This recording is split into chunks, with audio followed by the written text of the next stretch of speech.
This next thing I'm going to say is in no way, shape, or form political. So please don't take it that way. The vaccine. Look at some of you. Oh, here we go. Here we go. I knew it. I knew it was coming. I knew it. Look at him. He's got booster written all over him. Look at him. I'm not here to tell you what to do with your bodies. I'm just here to share a story. I got vaccinated, okay, and I'm not saying it to get approval. I'm just telling you because, you know, hey, look, I was 85% of the underlying conditions. At this point, I'm rolling the dice. Plus, I wanted to work. I got the vaccine, but it was one of those things where, you know, in the beginning, when you wanted to get the vaccine, you couldn't just walk into a CVS. You had to make an appointment, you know, and it was a drive out. You couldn't just show up because I tried. Oh, I tried using the face. I'm like, hey. Apparently this only works at Red Lobster. Oh yeah, I could show up at Red Lobster at 8 o'clock on a Saturday. It's on. You know, do you have reservations? It's fluffy, make biscuits! But for the vaccine, no, I made my appointment like everyone else. It was a drive-out location, you know. There's a little speaker box. May I help you? This is very familiar. Yeah, let me have a large vaccine. Pfizer, Moderna. I got a coupon, whatever's free. Pull up to the window. And then I pull up to the next window. And then a guy who's all covered up, he's got the whole, you know. Then you give him your arm, and then they harpoon you, and they make you park your car for 10 to 15 minutes in case you have an allergic reaction. So I'm sitting in the car, and I got the radio going and the AC going, and I glance over, and I notice that there's people there protesting. And that's fine. Protesting is a right, and I'm all for it, okay? My problem is when protesters leave the sidewalk and get right in your face. So here's what happened. I glance over, I see the protesters, and I locked eyes with one of them.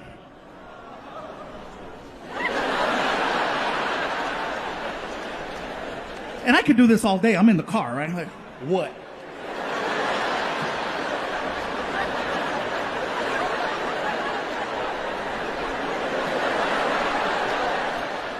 The lady who I'm looking at all of a sudden starts walking towards me. And I'm like, shit.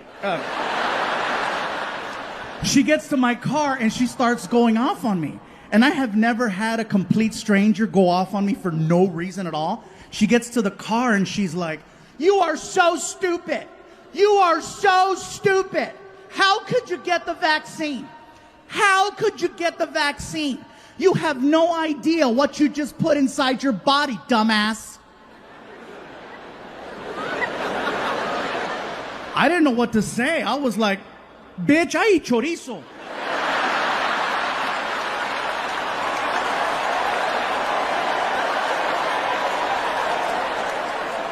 You have no idea what that vaccine has to work through in order to have any type of effect whatsoever. It's got to go through years worth of chorizo, chicharrón, carnitas, carne asada, freaking hot dogs, bologna, spam, menudo, caldo de res. Oh. It's got to go through the gauntlet. So I get a letter in the mail from my old high school, and it's like, you know, time for the reunion. My girlfriend saw the letter. She's like, "Ooh, your reunion." I go, "Yeah, my reunion. When is it? When are we going?" Actually, I was going to take my friend Tony because, you know, we went to high school together. He's my best friend since high school, so I was going to take Tony.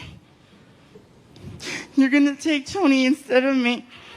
That's what's going to happen, huh? You're going to take Tony instead of me. Your girlfriend, you're going to take Tony." "No. It's okay. It's okay. You take Tony, okay? And I hope you have a great time." "Oh, thanks. I knew you'd understand, baby. Love you." Don't ask too many questions, you know what I mean? So my buddy Tony and I, we go to a high school reunion. We get there early, too early. There's nobody in the banquet hall. So we go upstairs to the bar area. We're watching a basketball game. Everything is cool until some guy recognized me. "Hey, you're the comedian." "What's up, dude?" "Dude, funny, bro. Let me buy you a shot." Actually, man, I have my reunion right now, and I don't want to show up drunk. Oh, I see how it is, bro. You're too good, huh? That's what it is, huh? Excuse me, George Lopez.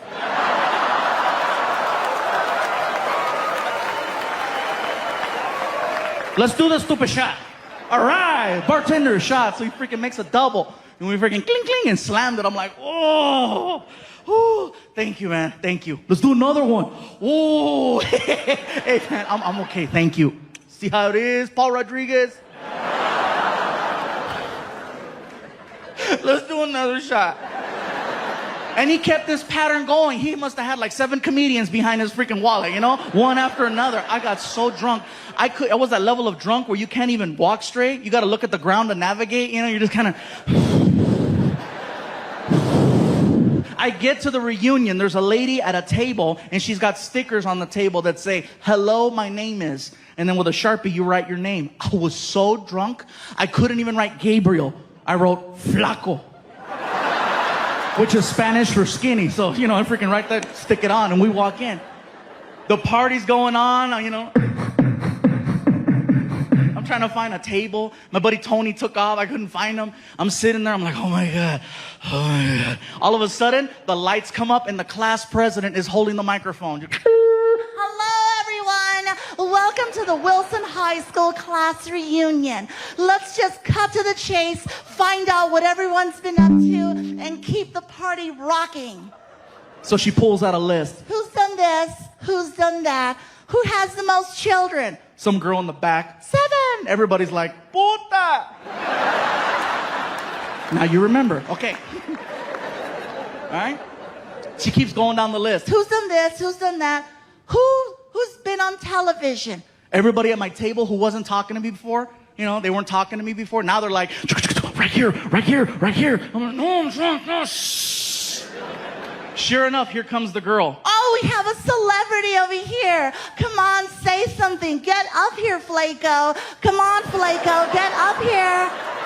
No, I'm okay. Oh, come on, get up here. Are you too good or what? So I got mad and I jumped up. I'm not too good.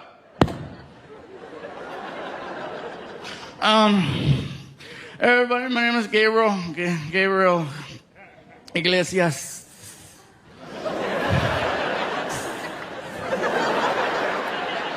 I don't want to say a whole lot right now because I've been drinking and I don't want to say nothing stupid. It's really nice to be here with everybody.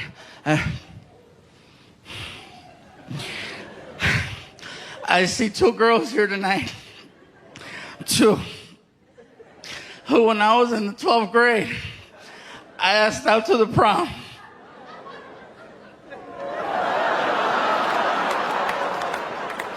And they said no. But you know what? It's okay. Let me go. It's okay. You know why it's okay? Because like she said, I've been on TV. And you 2 girls who said no, you got fat. One of them yells out, You're fat too. I know I'm fat, but I was fat in high school. I kept my figure, why couldn't you?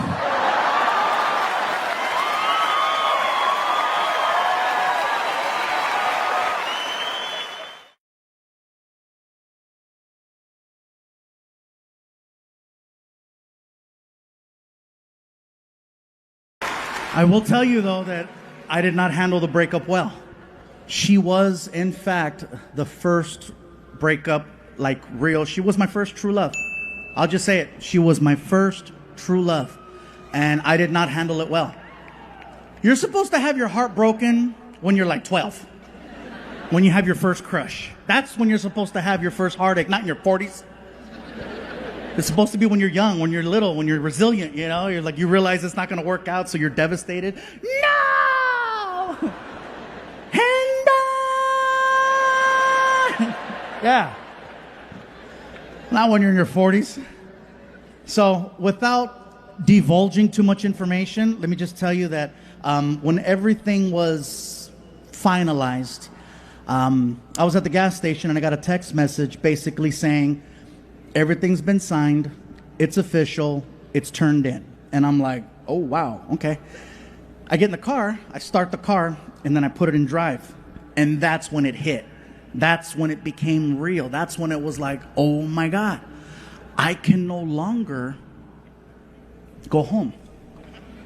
That's no longer an option. I have messed things up. I can no longer go back to what I called home. I have to restart my life right then and there at the gas station. And I had a full-blown meltdown. And some of you know that my tour came to an end a while back, and people were wondering, is it drugs? Is it alcohol? Is it mental health? I was going through my first breakup. How was I supposed to be an effective comedian when I couldn't stop crying? You know what I mean? It was like, it was bad. And you guys have heard the shows before. You know I never bring this up.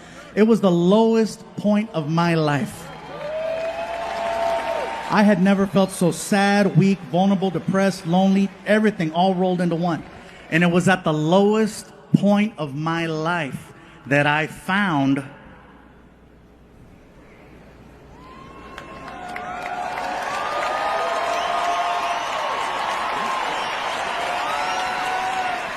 that's right, country music.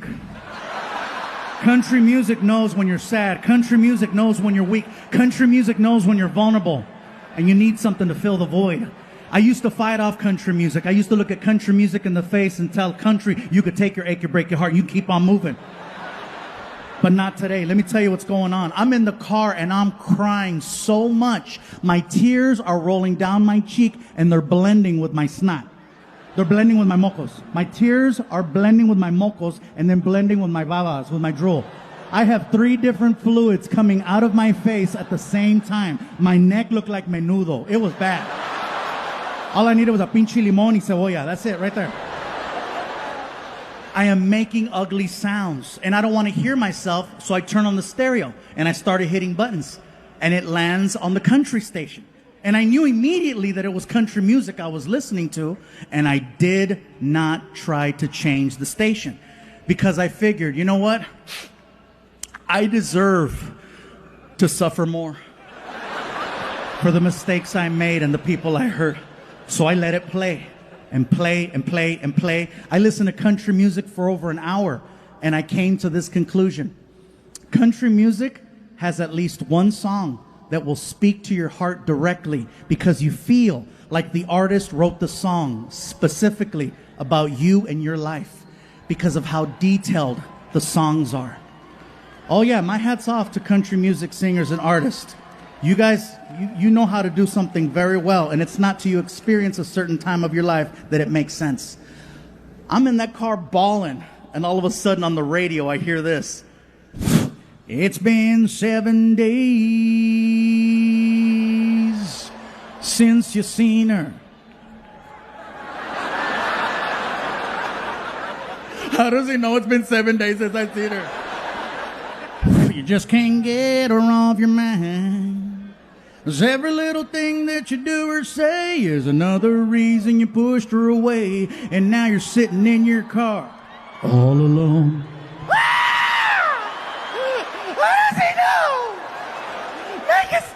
And it doesn't stop. It keeps kicking you on the ground, reminding you what a piece of crap you are. You should have gone home and locked the door, but you was outside being a whore. And now you're sitting in your car all alone.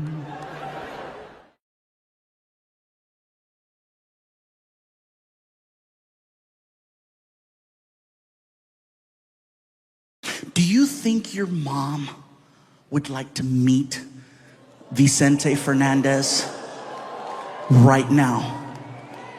I said, Emily, let me tell you something. If she says no, I want to meet him. I'll be right back. Ama, dime, mijo. Emily wants to know if you would like to meet Vicente Fernandez right now.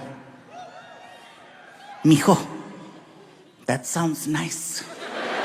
All right, Emily, she's in. Emily goes, is she even a fan?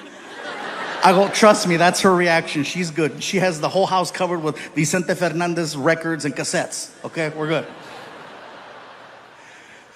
So Emily comes back and she puts these special VIP bracelets on us with a little click, and she walks us through a door into the backstage area. As soon as we went through the door, I knew exactly where we were. I was just there a week ago. So I got my mom arm in arm, and we're walking down the hallway, okay? Come on, Ma, let's go. Let's go. We're walking down the hallway, and we're getting closer and closer to Vicente Fernandez's dressing room. The door is wide open, and I can hear a commotion coming out of the dressing room. And then a man and a woman exit the room, and the man is holding on to the woman's shoulders, and he's like, it's okay, it's okay, it's okay, it's okay. And the woman looks destroyed, okay? Mascara's running down her face. My mom sees that, and she's like, Mijo, did you see that? Did you see what the mascara? What the mascara parece puta la cabrona.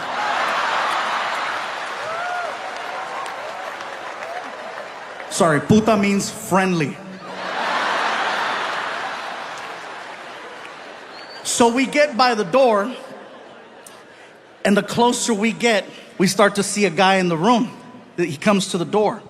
In the room, there's three people, okay? There's Vicente Fernandez, the photographer, and a handler. The handler comes to the door, and you can tell by his voice that he works for like a Mexican radio station, because he's got that voice. You know, like, hola, hola, pásale, pásale. Pásale in Spanish means come on in. So we start to walk into the room. And let me tell you guys something. If you grew up listening to Vicente Fernandez from a young age and you get the opportunity to meet him, it is seriously a religious experience. My mom and I are entering the room. The only thing missing is the freaking Nomines Patres en el nombre de San. You don't look at him, you look at the floor. Out of respect, you just look at the floor and come on, Ma. We get all the way up to him and I see boots. And when I see the boots, my mom and I both just...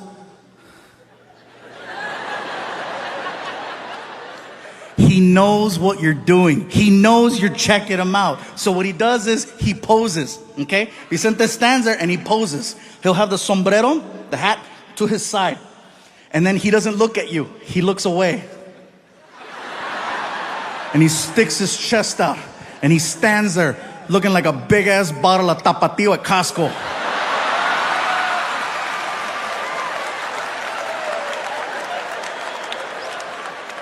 And then he looked at me. And he recognized me. Not as a comedian, but because I was there the week before and my photo was hanging outside his door. It's whoever's there last, you know, they always rotate the photo. So he sees me and he's like, Hijo, tú eres el muchacho que está en la foto, que está allá afuera. I go, yeah, that's me outside, yeah. Hola.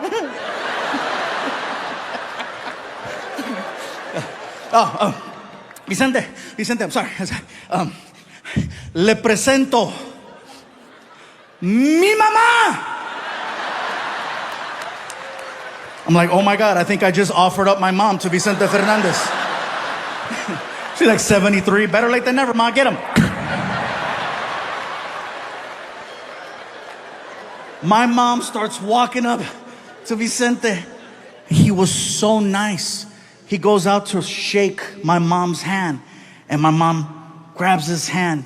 And I don't know where she got this strength and energy from, but she grabbed him and pulled him in hard, like the video game. Get over here.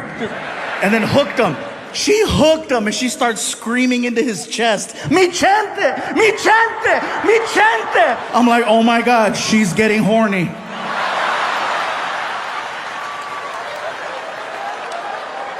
And he knew too.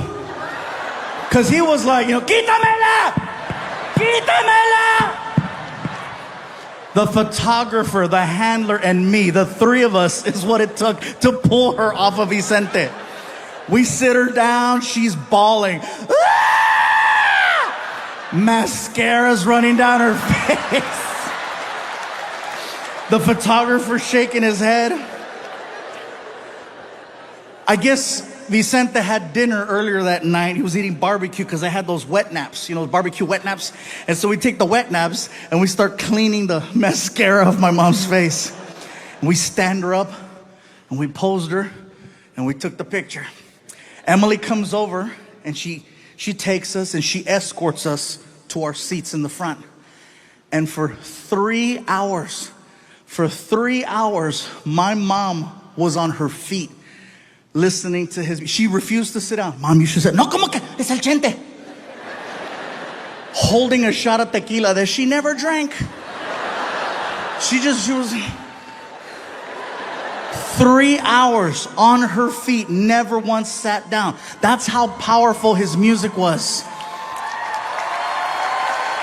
My mom felt no pain for that entire time. And the minute that freaking concert was over, you know, tan, tan, tan, tan. My feet! Oh my God, mijo, mis pies! Ay, pinche callo! Oh my God, my feet! Ay! And I'm like, oh great. So now I gotta drag this living novela to the parking lot. I helped her into the car. My feet! I told you to sit down. You don't sit for Chente. Here comes Emily. Did you guys have a good time? I go, Emily, we had the greatest time. Thank you so much. I got something for you. I go, what's up? And she hands me an envelope, and I open it. And inside the envelope is the picture. She printed it out for me. And when I looked at it, I got so choked up because I have never seen my mom so happy in a picture. And it's not that she wouldn't smile. She would smile, but it was that, 1, 2, 3, cheese.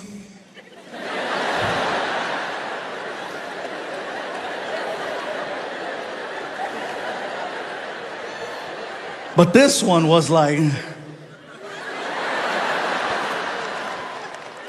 And what makes it extra special is that is the last photo I have of my mom, and she was the happiest. And I know that that moment wouldn't be possible if I did not do this for a living.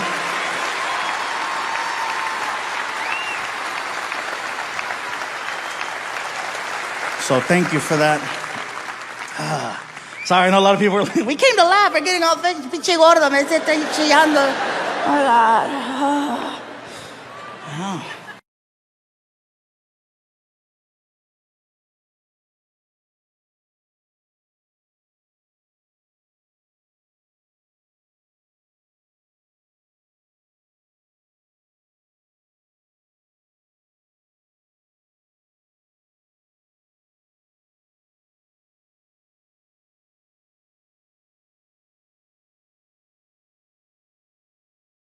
Getting back into the swing of things, we have definitely come a long way from 2020. The fact that we're in a sold-out stadium, elbow to elbow, ready to laugh, have fun. We've come a long way. 2020, you guys, I gotta just thank my dogs. I gotta thank my dogs because my dogs kept me sane. They kept me happy. They kept me focused. Because I was so depressed. I was sad. I didn't know what to make of things. Do we have any dog owners? Yeah? See, dog owners, you know what's up. No other animal in the world will give you 100% like a dog. What, cat? No. I'm sorry. No disrespect to cats or cat owners. But cat owners, you know as well as I do. You're cats. Because I know you got more than one. Your cats look at you like you live in their house. You walk in, you try to scold them for something. And then when you try to talk to them, they turn their back on you and show you their butthole. And you're staring, you're like, oh my God, it's so dark. Only a dog will give you 100% of itself. That's why they get so sad when they know you're about to leave, and why they get so happy when you come home. You are literally everything they've been looking forward to. And now you're back! I know for a fact, nothing on this planet loves me more than my dogs. I said this last night and someone said, what about your son? I said, nothing loves me more. I could leave my dressing room for 1 minute or 1 hour. When I come back, the reaction is the same. It is the greatest moment ever, every single time. Oh yeah. My dog Vinny will jump off the couch and run towards me top speed. And then when he gets to me, he jumps up and down. And he makes a sound like a... You can almost hear, where were you? Where were you? Where were you? And he pees everywhere. I used to get upset that he would do that, but then I thought about it. My dog loves me so much, he cannot control his own bodily functions. That's why when I would go home, I would immediately pick him up before anything. And then my girlfriend would get mad. How come you don't come to me first? I said, because the dog loves me more. How do you know I don't love you more? I said, I don't see a puddle. Nita, dry. Yeah, she didn't like that. Sorry. But yeah, these dogs, man, let me tell you. And I apologize if I'm kind of stuttering or I'm not as focused right now. I have never been distracted by a blimp with my face on it.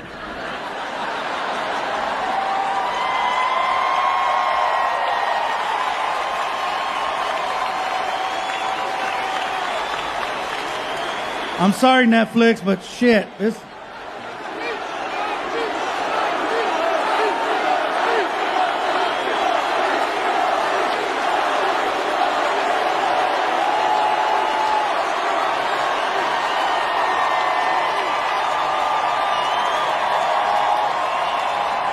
This is like a birthday and Christmas and the Super Bowl and the World Series and losing my virginity all at the same time.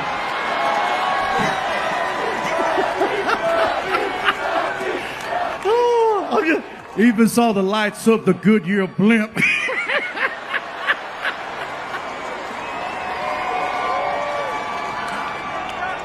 I'm sorry, you guys. I'm just so goddamn happy right now. Thank you.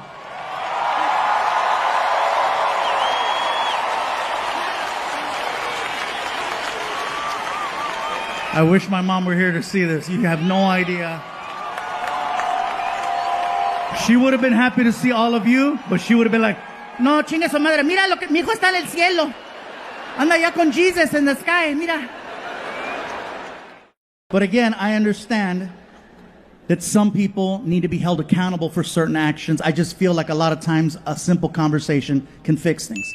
I know that based on today's rules, I can be canceled right now for previous comedy specials that I've done over the years. And I understand that, so I'm just waiting for the call. I know I can be canceled for previous comedy specials. And I know they probably expect me to apologize, but I would never apologize for my previous work because you know what? It was perfectly acceptable at the time.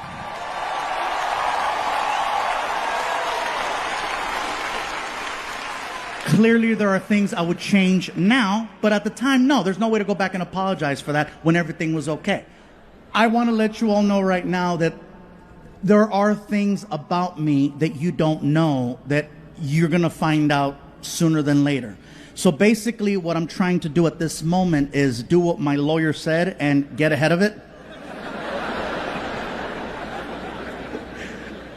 I offended someone whose name I should have never brought up.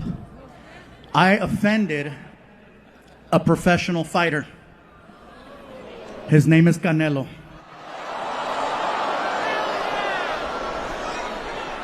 I know, go big or go home. If you are not familiar with who Canelo is, give me a few seconds to explain. Canelo is arguably one of the best fighters in the world. Okay? You cannot miss him. He is in fact Mexican, but he does not look traditional. Canelo is in fact the whitest Mexican on earth. He's super white. He's so white, he's redhead. Canelo is a redheaded white Mexican fighter. He is so white, even Donald Trump was like, you can come. Super white. But then he opens his mouth and you realize, oh, Canelo, he's not local. So here's how I got in trouble. A comedy friend of mine by the name of Ron White reached out to me. And Ron White invited me to be part of his Tribute to the Troops comedy show for the Nashville Network. And I told Ron, I said, Ron, I'd love to do the show. Anything for the troops, let's do this. So the show taped in Vegas. And it's a couple other comics plus myself, and Ron White's the host. He brings me up on stage, and I figure I'm only doing 10 minutes, okay? I might as well just do references to Las Vegas since everybody knows Vegas. So I started talking about boxing. And then I brought up Canelo. And here's where I got in trouble. I said, Canelo is my favorite fighter of all time. I just wish... And it was all downhill after that. I said, I just wish he would not do interviews in English because English is not his strong language. And if you're a professional fighter, hear me out. If you're a professional fighter, you need to sound confident, engaged, threatening, aggressive, on point, in your face. And in Spanish, he does. In English, not so much. In Spanish, he's a killer. In Spanish, the reporter, the announcer comes out. Aquí estamos con Canelo Álvarez que se va a pelear contra Floyd Money Mayweather este fin de semana en pay-per-view en el MGM Grand en Las Vegas, Nevada. I know some of you heard that right now and you're like, oh my God, I think I understand Spanish. Because you do. So then the reporter will look at Canelo and ask him about the fight. Canelo, ¿qué vas a hacer en tu pelea? Canelo takes the microphone. He's a man of few words, but he's on point. He looks at the camera and he's like, pues mira, lo pegar así, va a pegar el piso. ¡Sas! Así mero no se lo pierde ese fin de semana en el MGM Grand, Las Vegas, Nevada. Canelo Álvarez contra Floyd Money Mayweather. No se lo pierda. Same exact interview. English.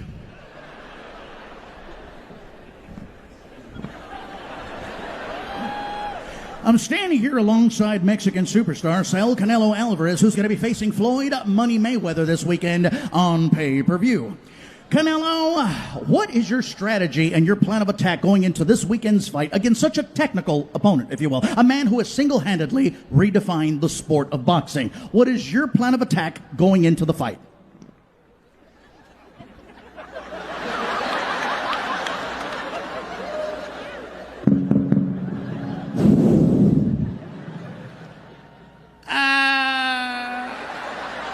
Well, I am going to hit him like this. I'm going to hit him like this. He's going to fall on the, ¿cómo se dice piso, güey?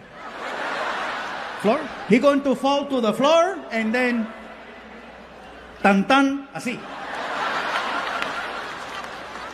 All right, well, there you have it. Floyd Mayweather, I hope you are ready, my friend, because, yeah, that's what's waiting for you. Reporting live for ESPN News, I'm Phil Stevens. Back to you in the studio, and we're out. The hell was that, goddammit? Why did you warn me? So word gets back to Team Canelo about the joke that I did. I find out because I have friends in the boxing community who reached out to tell me, bro, what happened? I said, what are you talking about? Dude, we heard. Heard what? We heard that Team Canelo's pissed. I said, so what does that have to do with me? Well, I guess it's about a joke you did about Canelo. Huh? Who showed him? If I would have known one of the best fighters in the world was going to see me do a joke about him, I would have never done a joke about him. I didn't think he'd ever see Ron White's Tribute to the Troops comedy show on the Nashville network. I didn't think he was ever going to see it. Shit was in English. Now I'm worried about the confrontation because I know it's only a matter of time. And I know where he's going to confront me. It's going to happen in Vegas. And the reason why I'm so confident that it's going to happen there is because when I perform in Vegas, I perform for MGM Grand Properties. And so I get free tickets to the fights. And I always go because it's free. And they put me ringside so that my face comes out on the Jumbotron to help me sell tickets. And so I know, because I've seen Canelo at fights before ringside. I've never spoken to him, but I know that's where it's going to happen. And I'm nervous about this confrontation because I don't know if he's going to confront me in English or Spanish. I hope it's in Spanish because I want to feel the fear. You know what I'm saying? I hope, he's like, Te voy a matar, pinche gordo! I'm just worried he might, Hey, Joe, fat bitch mother fluffy. I see a couple of young adults right there. How old are you guys? You 13. Wow. And next to you? How old are you? You're 10. Okay. I am so sorry for what Martin said. 10 years old. But you know what though? I can't feel too bad because you know what? 10-year-olds are young adults. You are a young adult. I don't see you as a kid. A kid to me, first of all, is someone who doesn't have access to the internet. You have, I'm sure, a tablet or a cell phone or access to online services, right? Services. What the hell is he talking about? Bad choice of words. You know what I mean, right?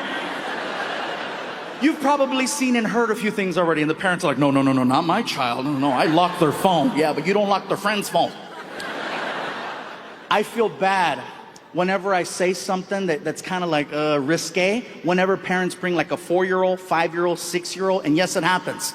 Then I feel bad because then I'll meet them after the show and I'm like, I am so sorry for what you heard me say. And it's always funny to see the parents say, oh, they hear worse at home. Nothing like watching a 4-year-old confirm that, just.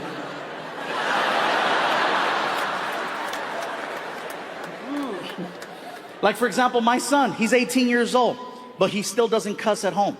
Okay? Now, whatever he does in public, I have no control over, but at home, he knows he cannot cuss. One time in like 13 years, I caught my son cussing at home, and I couldn't even get mad. He had fallen down the stairs. I don't mean to laugh, but think about it. What am I gonna do to him that's worse than what he just did to himself? I heard it too. Just, ah! Son of a bitch! I ran over. I didn't even check his safety. I was like, what did you say? You earned that one. I said, if you want to say the F word, next time let me push you. That's when I knew he fell hard. Really? No, get up here. Come on. Well, cool. Welcome, you guys. I hope you have a good time. I know you're getting nervous, Dad. You see me talking to you, you're like, what's he telling my son? No, nothing. Nothing. Being cool. But thank you for trusting me to bring your kids to the show. Or your young adults. Sorry. Thank you for trusting me to bring your young adults to the show. And by the way, I know I keep pointing at people in the front right here. If you're here tonight with someone you have no business being here with, and you see a camera coming by, just be like, hey. Victory! They're very respectful. They'll go to the next person. Don't even worry about that.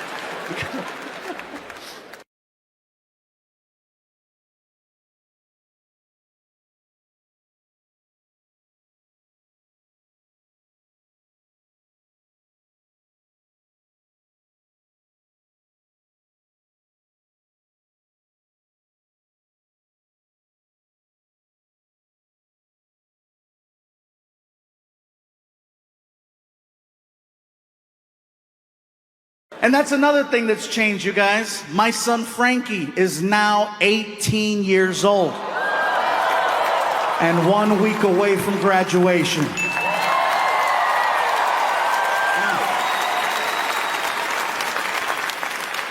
You guys are clapping, but he's not leaving.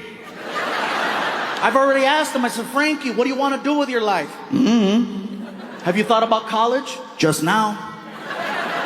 I'm like, Frankie, you do realize that all you need to do is get accepted.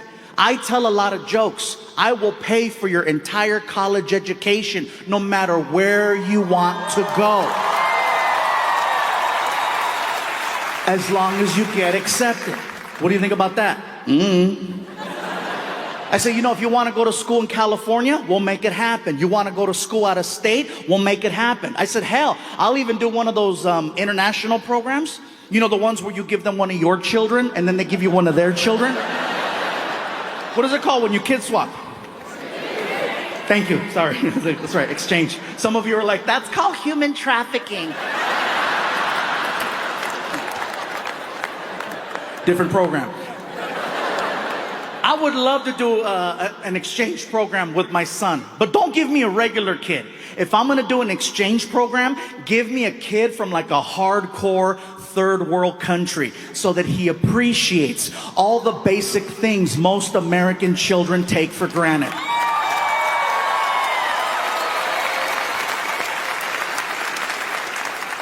That's why I say, give me little Tombutu. Give me Tombutu. I would love Tombutu, and Tombutu would love me. Mr. Fluffy, Yes, Tombutu. I was wondering, what time do we go to sleep? You go to sleep whenever you like. This is your room. We sleep next door. All of this is for Tombutu? Yes, all of this is for Tombutu. In my village, 2 families sleep in an area this big. Well, here in America, one big-ass Mexican kid sleeps right here. Enjoy. And then I would take him to like IHOP or Denny's and let him order whatever he wants and just watch him lose it. You know? This is the Thanksgiving I heard of. Thank you, Mr. Fluffy. Thank you. If there is anything Tombutu can do for you, please tell me. Anything. Can you help me take out the trash? For you, I will eat the trash. Meanwhile, my son's on the other side of the world on top of an elephant trying to get Wi-Fi.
But every now and then I go out and I wanna meet people. I wanna see cool things. And for example, comedy.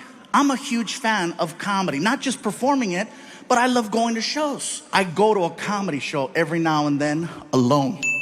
Now, I don't know if that sounds weird to you guys, but for me to do anything nowadays by myself, it's my crew, all the people that work for me, they freak out when I go places because they're always concerned for my safety.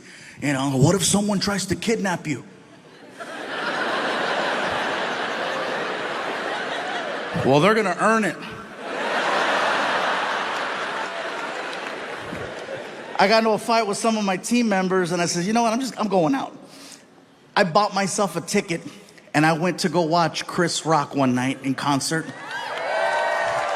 Now, I says, you know what? Maybe I can make my way backstage and I don't know, if I get lucky, maybe I'll say hi to him. I've always wanted to meet him. So I go to the side of the stage and I run into security and I said, hey. He looked at me and said, Fluffy! And when he did that, I said, hey, listen, I forgot my keys. I'll be right back. And the guy's like, yeah, keep going. Get your keys, get your keys, get your keys. I'm like, oh my God, that shit worked. Just like that, I snuck backstage at a Chris Rock concert. Once I was behind the curtain, I was in my element. I knew where everything was. I knew where the food was. I knew where the dressing rooms were, where the bathrooms were. I'm walking around with a soda. People are coming up to me. You know, we didn't know you were gonna be here. I got a call last minute. Looking for my keys. I says, you know what? I got this far. I'm gonna push it. I wanna meet him. I've always wanted to meet Chris Rock. It was not hard. Once I was back there, I just had to go to the dressing rooms. All I had to do was read the name on the door. I'm standing there in front of the door and I'm hyperventilating, just.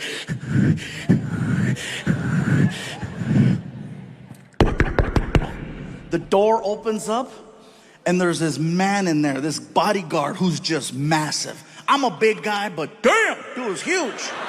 As soon as he opened the door, just.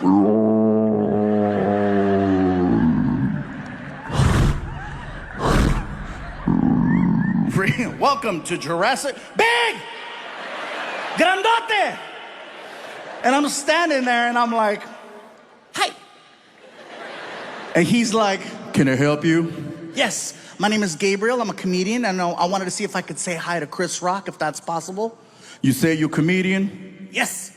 Well, then you understand Chris is going over his material right now. He really ain't trying to talk to nobody. So I'll tell you what, player, if you want to come by after the show, you're more than welcome to. But right now, it's not a good time. Chris Rock is a busy man.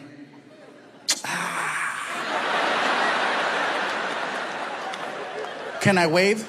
Excuse me? Can I wave? What you mean? Can I wave at Chris? I don't have to come in. Can I wave? Chris Rock is in the room. He can hear the stupid conversation that's taking place.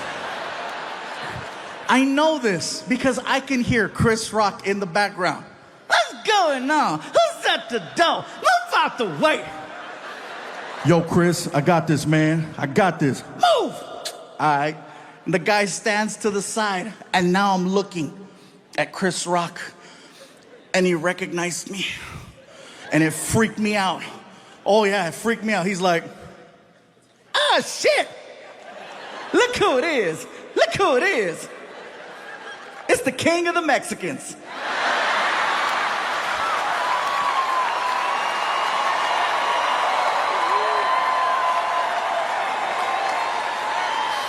Chris Rock called me the king of the Mexicans.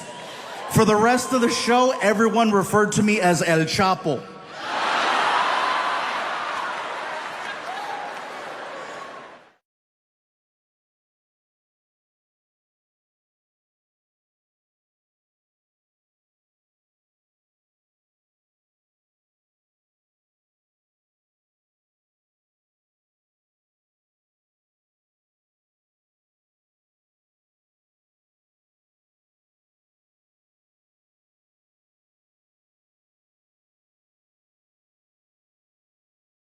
Some of you already know because you've been to my shows in the past. My poison of choice is tequila.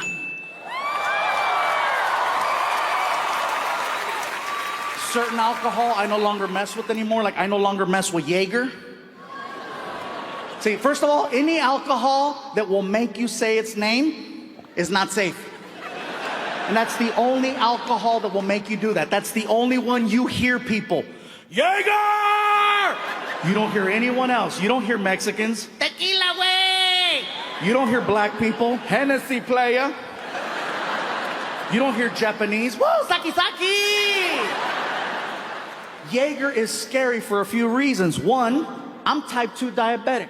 I shouldn't even be drinking, but Jaeger has twice as much sugar in it. Second thing is the consistency. It's very sticky. It's like cough syrup. So if you drink too much of it, it holds on longer than anything else. And it's nasty. When you drink it, you're like, ah! Palatos, palatos, palatos. It's horrible. If you drink too much of it, it holds on longer than anything else. You know what I'm saying? Like if you have one too many beers, you know what happens. You get the and then you return it to the rightful owner. Jaeger makes you feel like you gotta bring it back, but you can't. All it does is make you dramatic for 45 minutes until it lets go. You've seen someone like that. Hey, you okay? I'm fine, but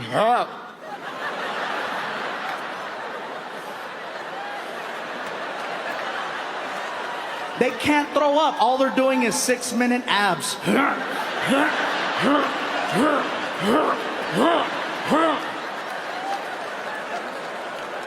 People look at you the next day. Are you into fitness? No, I'm a drunk. Yeah.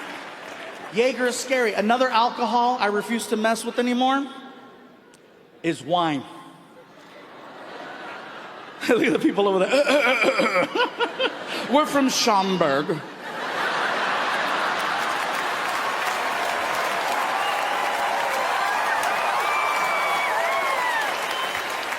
For those of you that don't know, Schaumburg is the kind of the Beverly Hills of the area, so I'm sure you figured that one out by now. My issue with wine is very simple. I don't like the fact that wine is socially accepted. And what I mean by that is that if you see someone with a bottle of wine, if you see a guy crossing the street with a bottle of wine, immediately he's judged, but in a positive way. Because wine is always associated with something high class, something positive, something progressive, an anniversary, a celebration, a promotion. So you try to figure it out. Hey, what do you think is going on over there? Graduation? Promotion? It's gotta be good. Hey, good for you, buddy! Women see a man with a bottle of wine holding a couple of glasses and immediately, aww, Lucky bitch. it's still alcohol. It will still mess you up. The main reason why I don't like wine is because you cannot accurately measure wine. You can measure real liquor. It's called a shot. And you know after drinking enough times what you can handle and what you can't handle. Because people who drink a lot love to brag about their drinking abilities. They have their drinking number, right? They have their drinking number. You'll hear them, you know, 11 shots of Don Julio. Woo, yeah! They have their drinking number. Even women. After 4 shots of Cuervo, I am so good. 4 shots is my sweet spot. What happens if you do 5? I'll wake up in an alley. What happens if you do 6? That's how I met Tyrone.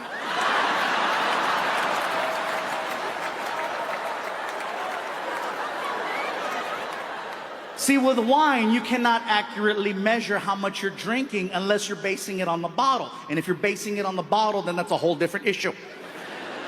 With wine, the glasses are always different sizes. Sometimes they're big glasses, sometimes they're small glasses, and a lot of times you need to rely on someone to pour it for you. Sometimes they know what they're doing, sometimes they don't. Sometimes they fill it up too high, which is not the proper amount. Sometimes they get it just right, which is a little bit less than half of the glass. Sometimes you get that greedy bastard from Olive Garden. You know what I'm talking about? Where you get that little sample, and then you have to hold it up in direct sunlight and do this. And then you drink it, you're like, that's pretty good. I got a coupon for that. Here you go. And you never see wine drinkers drinking with real drinkers in dive bars. You might see them at a social gathering like this one or some corporate function, but never at a little hole in the wall. You'll never see Jaeger! Tequila way! And in the middle, Mellow, I say. Oh, this is a fantastic establishment. I truly enjoy the decor here. This